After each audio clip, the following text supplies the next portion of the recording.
Hey, welcome back to another dispatch from Hollie McKay. Today we're going to go to Montana and we're going to go to a bow hunting event that Hollie attended. Tell us more about it. So I was very lucky to go to Montana to the Total Archery Challenge TAC. Also, it's in many states across the country that happens over the summer. And it's a really interesting event where you've just got thousands of people that kind of converge and they go up into the mountains early in the morning for these different archery challenges and shooting at 3D targets. And as I sort of came to learn, a lot of the people there are obviously veterans, but there's just so many fascinating healing qualities that I've learned, where people can sort of go to deal with their PTSD or their moral injury or their trauma from war and find that camaraderie again that they may have had downrange and in faraway places. And I really think it's important to sort of highlight some of these things that people have really found a sense of healing through. And certainly archery was an interesting one that I didn't quite expect. Yeah. And who organizes these? And is there an emphasis on veterans for these events? I think it's sort of certainly veterans are a big group of people that come, and I certainly was able to catch up with several friends of mine who were veterans or married to veterans. But this event is put on by the company called Total Archery Challenge, and I was lucky enough to sort of sit down with a man named John Dudley, who is sort of arguably really one of the world's top bow hunters, and sort of teaches a lot of very, very well known veterans once they get out of active duty. And the way he described it to me, which I found to be really interesting, was that he said, I compete in target archery so that I can become a more ethical hunter. And so that was an interesting question to go away with. And it certainly made a lot of sense because, when you grow up and you want to hunt a deer, hunt an elk, whatever that may be, if you just kind of want to hunt and make that kill shot, you have to be the most proficient and ethical bow hunter that you can be, I guess, in order to sort of stop any unnecessary suffering for that particular animal. I think the last thing most hunters would want would be to sort of hurt a wounded animal and not necessarily be able to kill it for food. So I think looking at it from that point of view, I thought was really sort of an interesting motivator and a reason why someone like John, who is really one of the top in the world, and something that he passes on to a lot of students, is that necessity, I think, to keep practicing and to participate in an event like that, where you can kind of get that really top-notch training. Yeah, there you go. And so did you go out with them? And how did you do with the bow?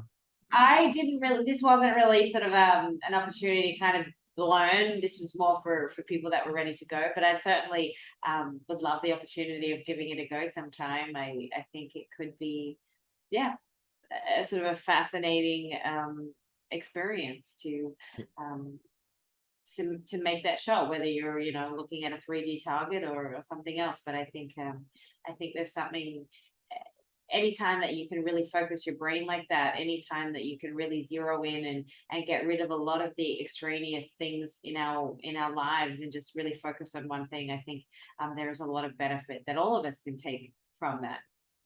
So did he emphasize the therapeutic effect of that kind of hyper concentration while you're learning to make your shots better? Yeah, absolutely. And that's one thing that you observe about the shooters is that they've just got this hyper sense of their surroundings, and it's almost sort of this freakish, very zen-like focus of the task at hand. And I think for many participants, their lives really were just about shooting an M16 or a submachine gun or in some sort of faraway frontier, and faced with a brutal enemy. So I think the simplicity of just a simple bow and an arrow, and that sort of not only induces that same sense of determination to make that shot successful, but I think it brings to life a lot more of a positive experience than what somebody would have downrange in the theater of war. And the individuality of success inside of being a team, and that's also what TAC is about, of kind of wandering through the woods with that sense of camaraderie. So I just think there are some multiple aspects of bow hunting and belonging again. And people participate in these teams, and it's all for fun. There is no sort of grand prize or anything like that.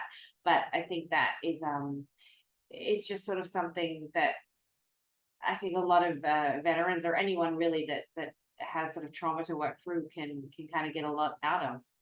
Yeah. Well, very good. Yeah. Well, it reminds me a lot of competitive shooting, actually, in terms of the same kind of hyper concentration effects, same kind of camaraderie. And very nice, very good. And yeah, one day you'll have to go and you'll have to participate in slinging some arrows down there along with them. So, you become part of the game too. So that sounds like a nice little summer. Summer fun. There's something very incredibly primal about it too. I think that